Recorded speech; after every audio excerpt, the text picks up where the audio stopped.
Mga kapatid kong Pilipino na nagmamahal sa ating bayan, nung nakaraang taon binatikos ng Senado ang flood control dahil sa ghost projects. Pero bakit nag-aproba ulit ng mas mataas na pundo ngayong taon sa flood control? Sinasadya ba itong nakawan o sadyang pumalpak dahil sa kapabayaan? Nadulot ng masamang bisyo kaya't nawala sa katinuan. Bayan ko, dapat pa bang magpatuloy o dapat nang wakasan? Noon sinasabi ng ating Pangulo na hindi daw kasabwat ang pinsan. Ngayon narinig ang malaking kilos protesta, bigla na lang kakasuhan. Pero pagkatapos na daw ng 9 na buwan. O di ba't malinaw na ito ay pang-uuto sa bayan? Matapos ang ilang buwan na siya ay iyong pinagtakpan, ngayon ka lang magpanggap na siya ay may pananagutan? Tapos maghihintay ulit kami ng 9 na buwan bago mo siya kasuhan? Habang pinapatagal mo ito, baka sa susunod nakaalis na ng bansa at baka yan na ang susunod namin na mababalitaan. O di kaya'y kunyari kakasuhan, pero agad namang pakakawalan kapag lumipas na ang galit ng taong bayan. Hindi ka na namin pinagkakatiwalaan. Wala nang dangal at kinabukasan sa'yo ang bayan. Naglilingkod ka para sa mamamayan.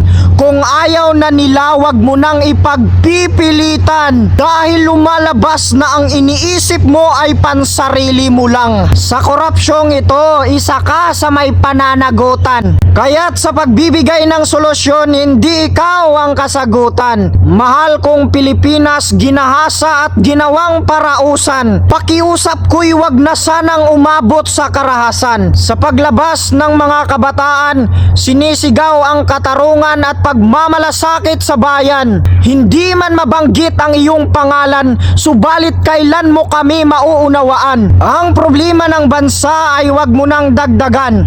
Ang pagbitaw mo ang magbibigay ng hustisya at kaliwanagan. Hindi matatapos ang kaguluhang ito kapag hindi nagpapakumbaba ang nasa taas. Kapag taong bayan ang kumikilos, minsan nauuwi pa ito sa dahas. Ang tanging solusyon para walang sakitan, pumasok na ang sandatahang lakas. Pero bakit hanggang ngayon sinasabi nila na hindi kami makikisali sa politika?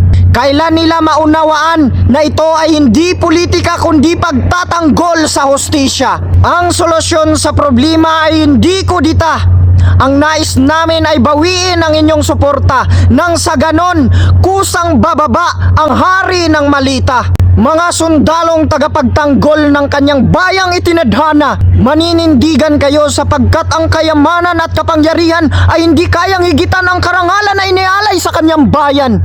Gaya ng ginawa noon ng ating mga bayaning Makata. Hindi taong bayan ang nagpapabagsak sa gobyerno, kundi mismong mga tiwali na namumuno. Hindi presidente ang gobyerno natin, kundi ang Republika ng Pilipinas na dapat sana ay pinagtatanggol ng mga Pilipino. Kapag may napatalsik dahil sa pagtataksil sa bayan, sundin pa rin natin ang saligang batas na nagbubuklod sa ating pagiging makabayan. Dugot buhay ang inaalay ng ating bayani para ipagkaloob sa atin ang malayang republika. Kaya't hindi ito pwedeng palitan ng mga komunista. Law succession ang inihiling ko sa inyo bilang pambansang Makata. Sistema ng politika ang babaguhin, hindi ang republika. At ang isinusulong ngayon ay federalismo para magkaroon ng pag-asa ang bawat probinsya. Etong mga kaalyado ng mga komunista, ang dami nyo kapag kayo ang nagpo-protesta. Organisado kasi ang pangkat nyo kaya marami ang nakasuporta. Marami rin naman sa amin ang naniniwala kaya lang hindi makapagsalita. Kaya nandito ako ngayon para ang katotohanan ay ipapakita na pilit pinagtakpan dahil sa inyong paninira. Kung tunay na ang nilalabanan natin ay ang katiwalian at ang ipinaglalaban natin ay ang bayan, bakit natin dinadamay ang walang kasalanan? Pati ang pangalawang pangulo gusto nyong palitan. Huwag kayong magmagaling dahil hindi kayo ang kasagutan.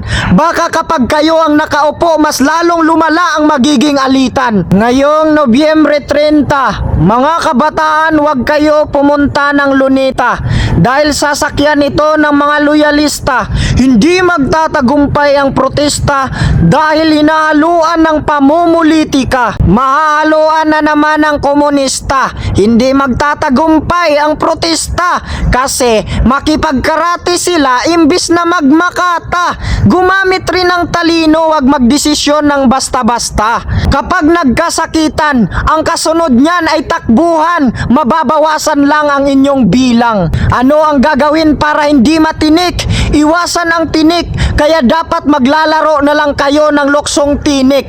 Tumalon kayo sa ulo ng mga pulis, huwag nyo lang saktan kasi baka kayo ay mapaalis. Mga kapatid, ang dapat na punuin natin ay ang EDSA kasi Katoliko ang nag-oorganisa. Kapag dumami ang tao, tayo ay magmamarcha. Sana wala nang uwian at magtambay sa Mindiola habang iniintay ang mga sundalo sa desisyon nila. Si Andres Bonifacio ang ama ng revolusyon. Tayong mga Pilipino ang mga anak ng revolusyon. Bilang mga anak, papabayaan mo ba na sinasamantala ng mga sakim ang ating inang bayan? Hindi mga dayuhan ang kalaban natin, kundi ang kapwa Pilipino na magnanakaw sa kaban ng bayan. Ngayong Nobyembre 30, sa araw ni Bonifacio, muli tayong magtipon-tipon para iligtas ang Pilipinas sa pang-aalipin ng mga magnanakaw at kasinungalingan. Magmalasakit tayo pagkat bayan natin ito. Magkaisa para sa minimithing kalayaan. Pilipinas ang ating inang bayan. Inaapi ng mga sakim sa yaman at kapangyarihan at inalipin ng kasinungalingan. Ipinagkait ang hustisya at katarungan. Mas inuna ang pamumulitika kaysa sa interes ng bayan. Pilipino dapat ang pinaglilingkuran, pero bakit buhaya ang pinoprotektahan? Ninakaw ang ating pinagpaguran, kaya sisingilin natin sila bilang kabayaran. Ilang buwis pa ang mawawala, ilang bahay pa ang masisira, ilang Pilipino pa ang lulubog sa baha, ilang politiko pa ang magsasamantala. Namuhay tayo sa pagiging tanga. Nagmamalimos tayo sa sarili nating pira para tayong dinala sa puno na hindi namumunga at pinapaakyat sa bulok na sanga at nag-iimbak ng tubig sa butas na planggana. Sa bayan ko na ang hustisya ay hindi na gumagana. Wala silang malasakit sa kapwa. Ngayon nila makikita ang hustisya at kalayaan na sinisigaw ng bansa.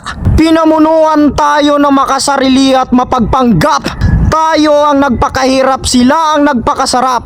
Sa araw na ito, ipaparamdam din natin sa kanila ang ginawa nilang pagpapahirap. Hindi na gumagana ang demokrasya. Pati ombudsman hawak na ng mga buhaya. Ang pagtitimpi ay hindi na kaya. Binabaluktot nila ang batas. Mga kabataan, tayo na lang ang pag-asa ng Pilipinas. Hindi tayo atras. Pilipinas, nilunod ka sa kahirapan dahil sa panghihigit. Daig pa ang bagyo kung taong bayan ang umagupit. Lalaban tayo ng may pagmamalasakit dahil ang kabayanihan ay pagbubuwis ng buhay ng walang kapalit. Tunay na ang pag-ibig ay hindi nabibili sapagkat ang pagmamalasakit sa kapwa at sa bayan ay higit pa sa sarili. Sa ngalan ng hukbong sandatahan ng Republikanang Pilipinas, katahimikan o karapatan, tungkulin o katarungan, kapayapaan o kalayaan, ang buhay ay binubuwi sa bayan, hindi sa mga politiko na nangapi sa bayan. Bayan ko, ang pabayaan o ipaglaban, ang magmalasakit o walang pakialam, ang magtagumpay o ang magpaalam. Ang nagprotekta sa korupsyon ay pagtataksil sa bayan. Lahat ng magnanakaw ay mananagot sa taong bayan at ang pinakautak ay nasa Malacanang. Mga kabataan, palayain natin ang inang bayan. Iligtas natin ang Pilipinas. Ipakita natin ang ating tapang at lakas. Bitbit ang ating watawat. Sisingilin natin silang lahat.